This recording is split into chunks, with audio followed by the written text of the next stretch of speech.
The girl who died in our school.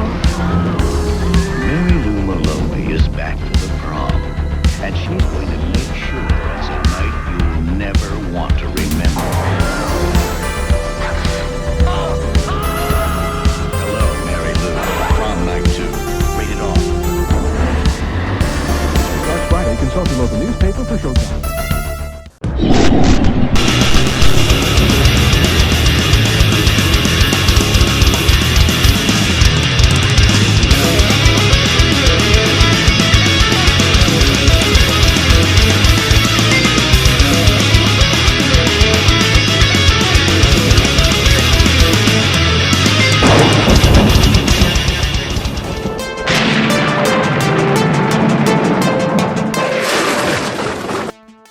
What's up, everybody? Welcome back to Beyond the Gray Media. This is Josh here, checking in on you out there in YouTube land. YouTube, how are you doing? You look great. I'm telling you right now, something's different. Something has changed. Did you change your diet? Did you put something special in your...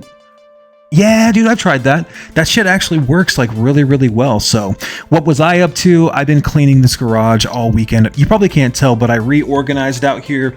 I got everything put away, everything marked and buried. Then I was up here in the attic putting Christmas stuff away and totes and trees and lights and all kinds of stuff. So the garage is in good shape. This weekend I watched nothing but creature features. Nothing but creature features. I have been in the mood. I've gone down, animal attack videos. I've been watching a lot of crocodiles, shark attacks, just lions, tigers, bears. Oh my God, I can't believe it. Hallelujah, right?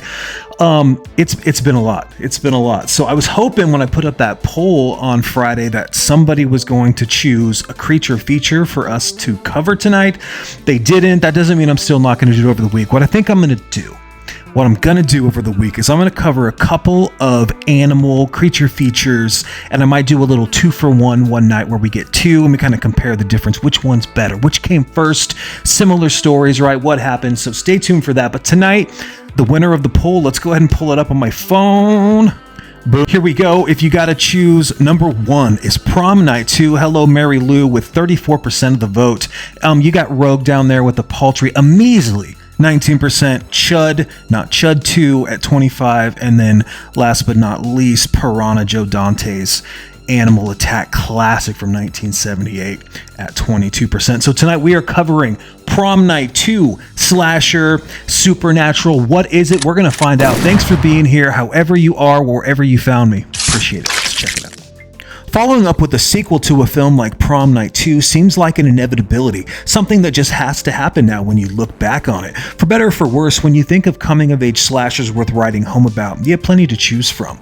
You have plenty of little subgenres from possessions and psychic powers like one Carrie White, Jamie Lee in the OG Prom Night, and then even better in Terror Train. Hell, even old Texas Chainsaw had a prom night scene in Texas Chainsaw The Next Generation. That's what makes 1987's Prom Night 2, Hello, Mary Lou, so interesting. It has plenty of the usual suspects and cliches, some 50s doo-wop, but it is met with one hell of an introduction and a malevolent spirit and amazing backstory. The backstory to this film is killer, but really what we know as Prom Night 2 started out as The Haunting of Hamilton High. I guess the producers probably thought that cashing in on the moniker of the Prom Night name would probably help with distribution.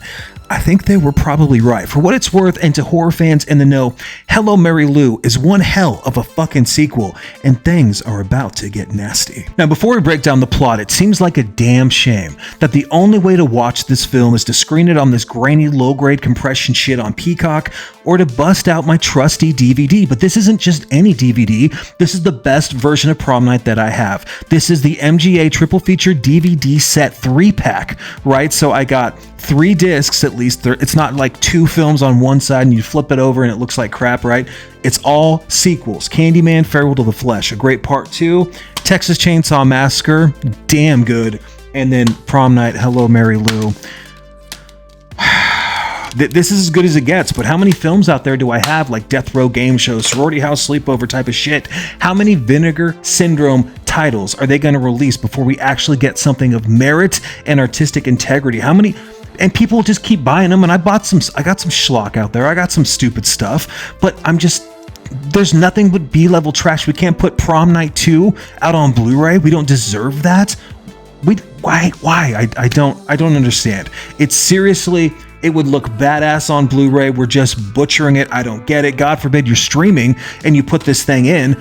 You start it up, right? And it's on that 4:3 ratio on a big screen on Peacock. It's this big, right? You put it in the DVD and at least it like stretches it out so it looks decent. But yeah, that's a big problem right there. Prom Night II, Hello Mary Lou, is a supernatural fright flick that revolves around Mary Lou Maloney, a high school prom queen who meets a tragic end when a prank goes horribly wrong. Fast forward 30 years later, her vengeful spirit returns to haunt the halls of the same school during the next prom. The film picks back up with Vicky, who unwittingly becomes the target of Mary Lou's wrath. As Vicky is drawn into a web of supernatural occurrences, she discovers that Mary Lou's spirit now possesses her. Prom Night 2 has plenty of oh shit moments and scenes that play with the heartstrings and tickle that nostalgia bone. The possession scene when she's in her bedroom feels more like it belongs in something like A Nightmare on Elm Street, or even The Evil Dead with that fucking rocking horse that just comes alive. Never in the history of cinema has a rocking horse been scarier. It's not possible. It's not plausible. We're not even going to debate it. The eyes roll back dark red, right? And Vicky is just trapped under that silk white sheet on her bed and she's just a struggling, man.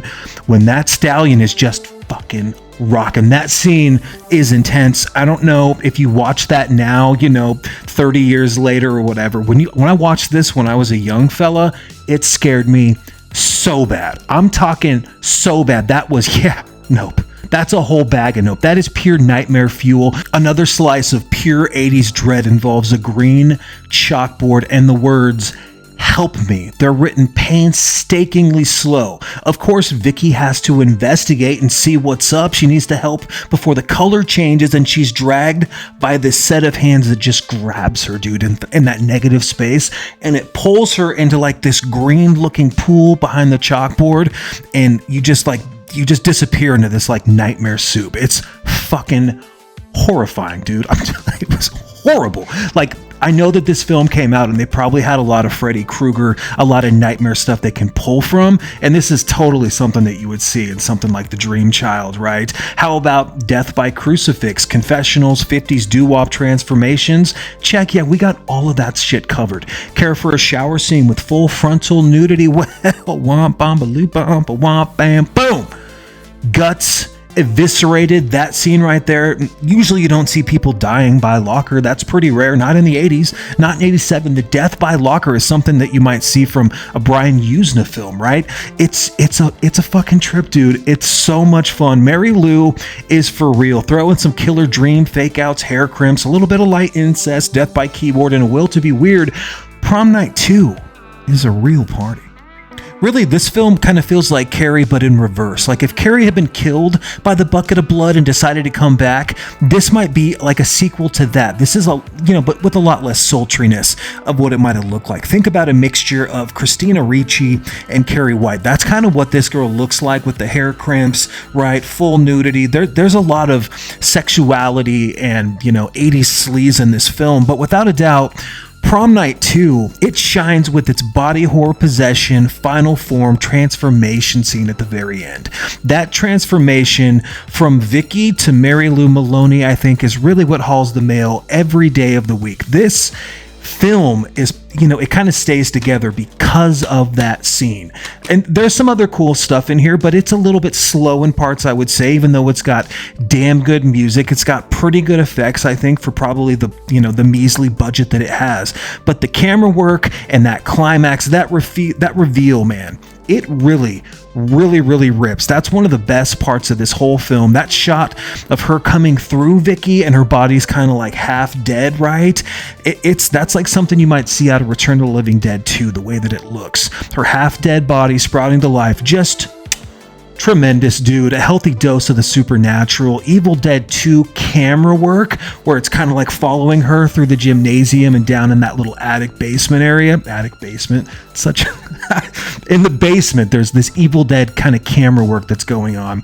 There's bodies that are kind of possessed, kind of like Evil Dead 2, where they're coming back to life. It's a lot less fun than I'd say Evil Dead 2, but for what it is, I think Prom Night 2 has nothing to do with the original prom night. It really just shares the title and kind of like the central location of the prom. But this thing has nothing but 80s magic in it. It's ton of heart, ton of nostalgia feels, man. I'm telling you, if you can take the time, it's going to be worth your time. It's kind of a slow burn once it gets going, but there's a lot of meat on the bone once you kind of sit through this thing. If you can get past some of that coming of age drama that you have to have, you got Michael Ironside acting as that. If it's got Michael Ironside, it's already like an automatic star in my book. It's an automatic point plus. If Danzig or Michael Ironside is in the film, give me a little bit of that, a little bit of high school hijinks and hootenanny, right? Some blatant Exorcist 3 ripoffs, some silly writing. It's made up by Michael Ironside, and I think that's kind of what keeps this thing all together. So if you haven't checked out Prom Night 2, do yourself a favor, check it out. It's on Peacock. It looks like crap, okay? It looks like a DVD rip, but not quite as good as DVD. So somebody put this thing out on Blu-ray for me so I can fucking watch it in high def. Just a little bit better would really make this thing a lot more enjoyable. If you want to see more from me, you know what to do. Like, comment, subscribe. What do you guys love about the channel? What do you hate? A lot of people have been complaining about the music. I'm not going to say complaining, but they've had some advice on, hey man, the music isn't working for me or it's too loud. I like 80s synth music like John Carpenter, so I pay money to buy those licenses and use it, and I'm going to keep doing that.